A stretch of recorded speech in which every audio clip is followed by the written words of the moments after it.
I was a student leader in 1989 on Tiananmen Square. I was representative of Tsinghua University. So after the massacre, I was number 5 on the most wanted list of 21 student leaders. Since, like what happened in Tiananmen and right now in Hong Kong, so what do you find it like similar or like different like in these two events? There are so many similarities. The main body of the protesters in Tiananmen and in today's Hong Kong, they are students, but they are widely supported by the general population. In a way, it's our unfinished job 30 years ago. So since earlier you were saying like the majority in China were supporting the Tiananmen event, right? However, right now what we see is the majority of the Chinese population, they are not really supporting Hong Kong people fighting for democracy. And how do you feel about it? And what do you think like we can actually do in order to educate them like the whole full picture what's going on in Hong Kong? Because I understand like for the Chinese media, they are trying to say we're trying to fight for independency, which is not in one of our demand. That's a very good question. That's very important. That's why I'm here. I was everywhere to support Hong Kong, because this is not a fight between Hong Kong people and the mainland Chinese. This is a fight between freedom and slavery, between democracy and tyranny. 中共试图把香港的民主斗争描述成香港人和大陆人的斗争，所以第一，我必须告诉香港人，大陆的民众支持他们的民主抗争，这是他们应得的权利，也是中国大陆人应该得的权利。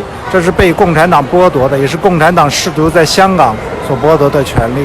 而且现在也有很多人因为表示对香港的支持被抓起来、被封号等等，这个绝对是事实。另外一方面，的确是中共因为它的数字集权，它对人的洗脑到了无以复加的地步。很多人只用微信，他们只能看到一面的信息，甚至他们到了加拿大、美国、世界各地，他都会这样，因为他没有别的信息来源。我们相信，当他们知道真相的时候，他们肯定会站在香港的这一边的。其实这个逻辑很简单，中国人在大部分时候，他们知道政府说的是假话，为什么不在这个事情上怀疑政府呢？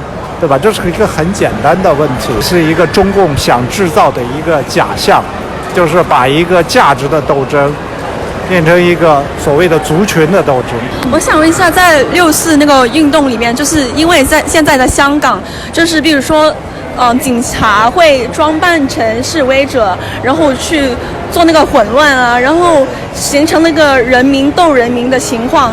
你觉得，这个情况在6·4当年有发生过吗？这个在6·4的时候也有，但是他们并不成功。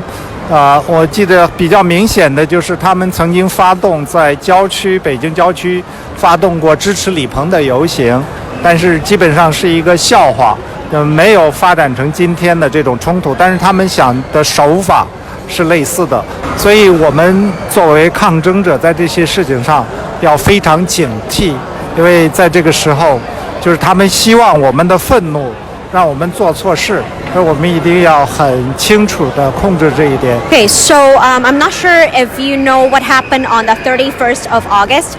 So the police forced a storm into the Prince Edward Station, and then there was about 2 hours. There were no journalists was in there, and first aiders were not allowed to be in the station. So we're actually really skeptical that actually people died in there, and we also feel like it's a Tienanmen Massacre version 2. Like actually for a whole week, there are a lot of people found dead in the public, and they were either like floating dead bodies in the sea, or they were like jumping off from a building. But all of them, the police said that it's like no suspicions, like it wasn't suspicious at all. So how do you feel about that? Like, do you feel like it's actually a Tiananmen version 2? It's just basically in a different version instead of like having the tank running over people? Yeah, so far I think that's what's unfolding. They this is a different kind of crackdown.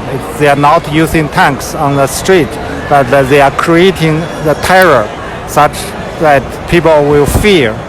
But definitely to mainland Chinese, this all looks very familiar. This is what's happening daily in China now. I don't think Hong Kong people would be intimidated. 我这里有一个比较敏感的问题，就是说，你刚才说到，如果中国人了解到整件事情的事实跟真相的时候，你相信他们以他们的逻辑是会支持香港人的。但是，现在我觉得好像是中国人价值观的问题。比如说，现在6·4事件，其实很多中国人都大概知道发生了什么事情，但是他们现在的回应，很多数的说，当初如果中国官方中共没有压制6·4事情的话，就没有现在那么繁华的中国，没有那么强大的中国，所以当初的决定是对的。你怎么看现在有些中国人这样的想法呢？第一就是这是他们不了解很多情况，在当时想要经济发展的这个政策是赵紫阳提出来的，就是对外开放等等，都是赵紫阳主持的。而在镇压之后，是把赵紫阳赶出去了。镇压本身并不是为了保证中国的经济发展，这是完全错误的。当然，从逻辑上来讲，也是完全不对的，就是以杀人来取得某种好处，这是非常野蛮无耻的一个概念。以前为什么，比方说祭天等等，就人们觉得是杀一个人可以有好天气、有好收成，就是这样的。这种逻辑永远是不能接受的，不可以。那么，比方说中国现在经济停顿了，难道他们要再杀一批人？还想问一个，就是现在香港就是这个社会运动，你觉得对中共那个政权，你觉得就是它有摇动吗？很抱歉，其实我也没有办法提出来。我自己认为能够看得到的一个出路。我相信最终，第一，天安门形式的那种镇压是不会出现的；第二，这种长期的对抗会有。如果能够取得双普选，的确就是香港的胜利。这个对于中国大陆也是有非常好的示范意义。你怎么看待有些香港人都觉得在中国共产党的那个管制下是没有可能有自由跟民主，所以就是有港独这个想法，你怎么看待呢？作为一个中国人，我完全支持香港人自己决定自己命运的权利啊！实际上历史上很多国家，特别是英国啊，它都有这样的这种先例。当然，在现在的这种情况下，从政治的现实来讲，那么中共当年所承诺的一国两制这种情况，其实香港完全是可以有民主的。本来他们在以前也承诺过，也有很具体的实施，只是在5年之前831的时候被彻底否定了。这个是中共把他已经承诺的东西拿走。Thank you so much for the interview. So we just wanted have you maybe have a word for Hong Kong people and or maybe like for the Chinese community in general.